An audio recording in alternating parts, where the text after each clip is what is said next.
চিত্রনায়িকা পরিমণি পেশাগত ও ব্যক্তিগত জীবনের সকল খবরই সামাজিক মাধ্যমে প্রকাশ করেন তিনি। সুখ দুঃখ ভাগ করে নেন অনুরাগীদের সঙ্গে। এবার সেখান থেকেই জানা গেল আজ 10 অগস্ট 3 বছর পূর্ণ হয়েছে পরিমণি ও শরীফুল রাজের সন্তান রাজের। তাই তো মা পরি ছেলেকে নিয়ে ফেসবুকে দিয়েছেন এক আবেগঘন পোস্ট। LME সার্টিফাইড বিশ্বসেরা কপারে তৈরি ওয়ালটন কেবলস, যা আপনার স্থাপনাকে রাখবে সব সময় নিরাপদ।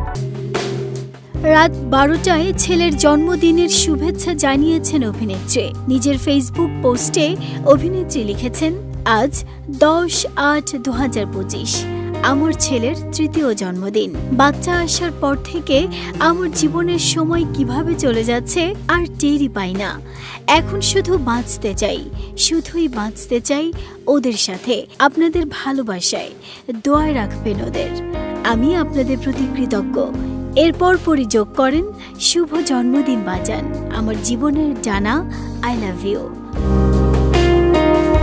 এদিকে একমাত্র ছেলে পদ্মের জন্মদিনে সামাজিক মাধ্যমে কোনো পোস্ট দিতে দেখা যায়নি অভিনেতা শরীফুল রাজকে। অনেকের মতে, তবে শরীফুল রাজ কি মা পরির মতো ছেলেকে ভালোবাসেন না, দায়িত্ব পালন করেন না? যদিও এর আগে সন্তানের বাবা হিসেবে শরীফুল রাজের দায়িত্ব নিয়ে পরিমণি আক্ষেপ করে বলেছিলেন, রাজ তার সন্তানকে সেভাবে দেখতে আসেন না, তেমন কোনো খোঁজ খবরও রাখেন না। পরি একাই তার সন্তানের সমস্ত দায় দায়িত্ব পালন করে আসছেন। নাহিদা স্মৃতি, দেশ রূপান্তর।